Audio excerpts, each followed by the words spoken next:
అందరికీ నమస్కారం. కడప జిల్లా రైతాంగానికి వ్యవసాయ శాఖ తరఫున జేడీగా నేను విజ్ఞప్తి చేస్తున్నాను. మనకు వర్షాలు కేవలం ఒక 10-15 రోజుల నుంచి మాత్రమే స్టార్ట్ అయినాయి. సో ఇప్పటి వరకు 20% మాత్రమే మనకు పంట సాగు అయింది. దాంట్లో ముఖ్యంగా మన జిల్లాలో 77,000 హెక్టార్లు అన్ని రకాల పంటలు సాగు చేసిన పరిస్థితి వస్తే కేవలం వరి 30,000 హెక్టార్ల వరకు వరి సాగు చేస్తున్నాం. సో ఇప్పటి వరకు కేవలం 12-13,000 హెక్టార్లు మాత్రమే వరి సాగులోకి వచ్చినట్లు మనకు ఈ క్రాప్ డేటాబేస్ ప్రకారంగా మనకు రిపోర్ట్స్ వస్తున్నాయి. సో వరి సాగు చేసే రైతులకు ముఖ్యమైన విజ్ఞప్తి ఏంటంటే, యూరియా ఒకటే వేస్తే పంట పండదు. యూరియాతో పాటు భాస్వరానికి సంబంధించిన ఎరువులు, అలాగే పొటాషియానికి సంబంధించిన ఎరువులు 3 రకాల ఎరువులు వేసుకుంటేనే మంచి దిగుబడులు వచ్చేదానికి అవకాశం ఉంది. సో యూరియా వేసేది కూడా 3 దఫాలుగా వేసుకోవాలి. ఒకటి దుక్కిలో వేసుకోవాలి ముందు, తర్వాత నాటిన తర్వాత 35 నుంచి 40 రోజుల తర్వాత వేసుకోవాలి. అలాగే 3వ దఫా పట్టకరకు మీదకి వచ్చినప్పుడు వేసుకుంటే మంచి దిగుబడులు వచ్చేదానికి అవకాశం ఉంటుంది. సో చాలామంది రైతులు 28 దుక్కిలో వేసినా కూడా మళ్ళీ యూరియా వేయడం అనేది కామన్గా జరుగుతుంది. 28లోనే నత్రజని ఉంది, భాస్వరం ఉంది. సో 28 కానీ లేదా డిఏపి కానీ లేదా 14-35-14 కానీ వేస్తే మళ్ళీ యూరియా వేయాల్సిన అవసరము లేదు. మీరు వేసిందంతా వృధాగా నీటి పాలయ్యేదానికి అవకాశం ఉంది. సో దయచేసి దుక్కిలో వేసుకునే రైతులు ఏదన్నా ఉంటే దుక్కిలోనే మీరు సింగిల్ సూపర్ ఫాస్ఫేట్ రూపంలో 100 కేజీల వరకు సూపర్ ఫాస్ఫేట్ వేసుకోవచ్చు.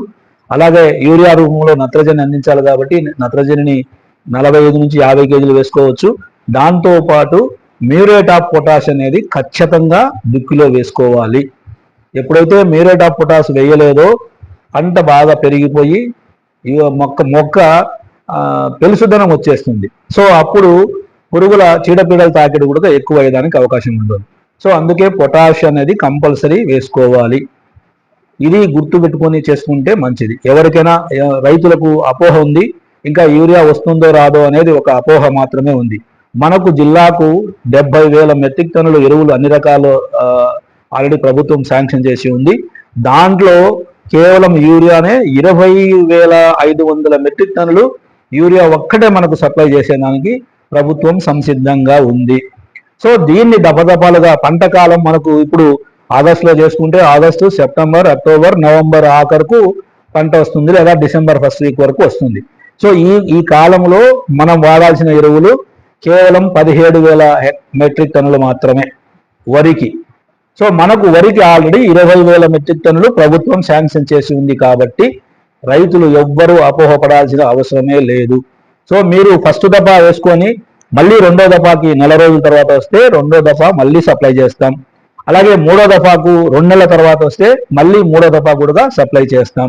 సో జిల్లా రైతాంగాన్ని నేను ప్రత్యేకంగా మరీ కోరుకుంటున్నాను, యూరియా వేయడం వల్ల లాభం కంటే నష్టం ఎక్కువ జరిగేదానికి అవకాశం ఉంటుంది. సో యూరియా వేయడం వల్ల వరి పైరులో ఉండే వానపాములన్నీ మొత్తం టోటల్గా చనిపోయేదానికి అవకాశం ఉంది.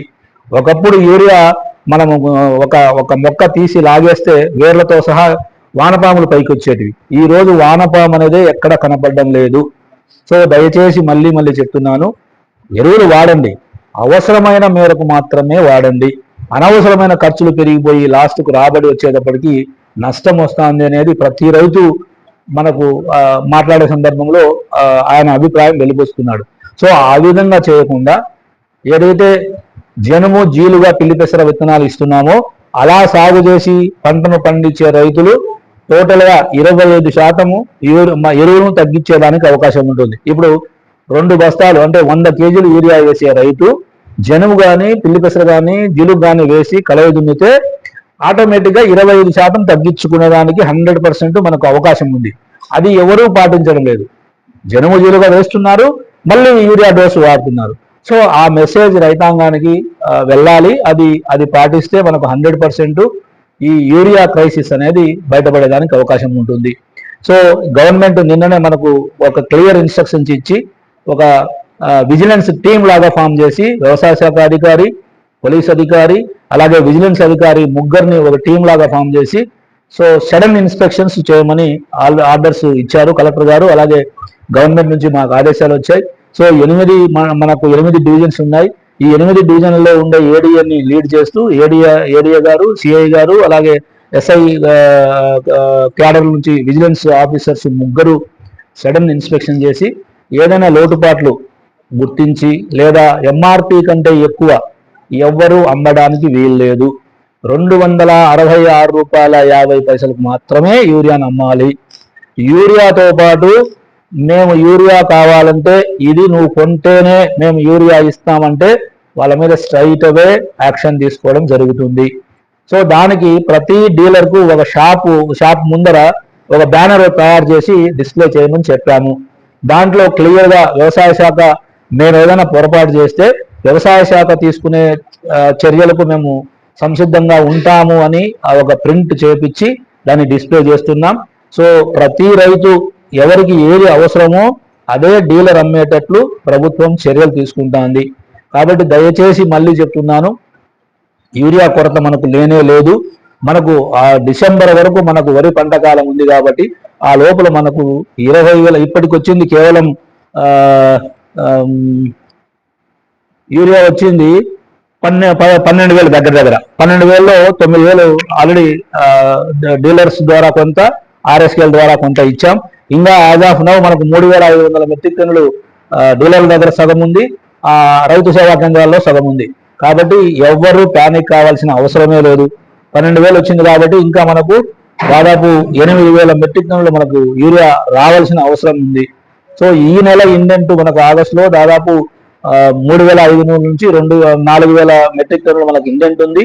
సో అది వచ్చిందంటే ఎలాంటి షార్ట్ అంటే కొరత ఉండదని రైతాంగానికి తెలియజేసుకుంటూ దయచేసి వ్యవసాయ శాఖకు సహకరించవలసిందిగా విజ్ఞప్తి చేస్తున్నాను.